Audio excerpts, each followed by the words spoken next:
Sorana Nina Manartina Patricia Nadindra insarni marathon international de Tanaini Watsikia Antani Atukatrano Tanfa Aran Fanzavani samy équipe courir zay teratany Kenan dia afaka niazakazaka malalaka tsy nisy mpanelingely izy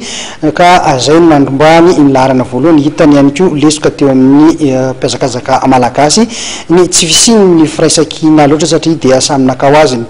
mpiazakazaka malagasy ka dia afaka anandeha irery ity teratany Keniana ity ho an'ny mpiazakazaka malagasy kosa iajany rina andreparany sy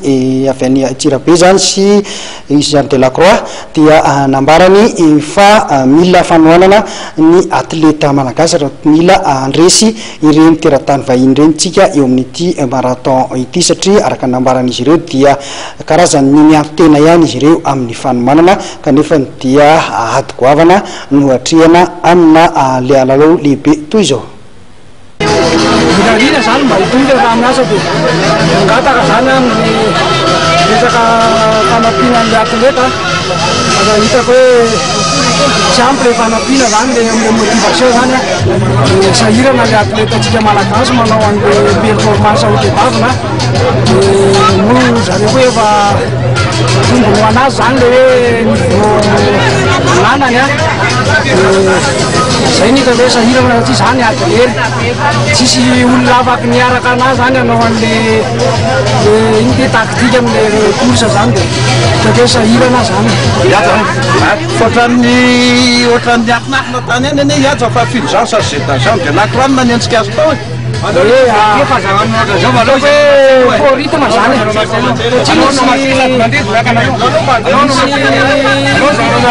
rythme zany tsy maintsy arahana liza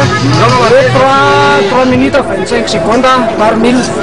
dia tamin'ny voalohany nefa 3-13 mille izy dia hitako mafy dia tsy maintsy zay natonga magnena kely dia any amin'ny 20 km zay hitako hoe tara 1 minute dia iny no nanahirana anany nanentsika anazy. Stratégie malagasy hoe manao hitako hoe tsy ampy zany le jeu d'équipe atsika tsy ampy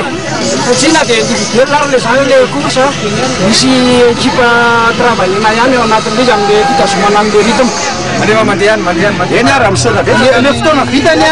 lavaka be taty amin'ny 2h30 nefa ny atsika mihaja manao 2h20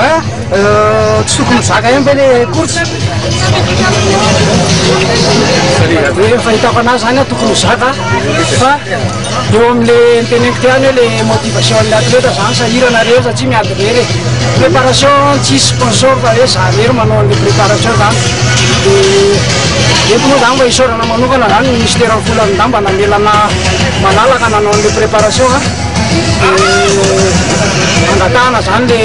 motivation zay ihany any mampisiko mafy satria le tsy vitana hoe mokondo fotsiny io fa ny olona zany mieritreritra hoe ny azakazaka tsisy ihany fa tongotra amin'ny asa marina hoe tongotra amin'ny asa amin'le entraînement misy ny arirahana azonao dia tsy ampy le récupération zany dia agnatin'le compétition mavesatra le muscle dia zay ny hitako problème zay manko zany dia le entraînement zany tsy ampy kely vraiment fa manaraka zany ho tsara amin'iny zany fa le Keniana fe afaka andresena ihany raha fahitanao natako zany hoe trapako mihitsy sady ma zany tsy ampy kely zany le entraînement ino tena hitanao hoe tombony ho anazy zany tamin'iny moa zany apikalisony le tena mamy fa ianao zao firy volana no mananao eo amin'ny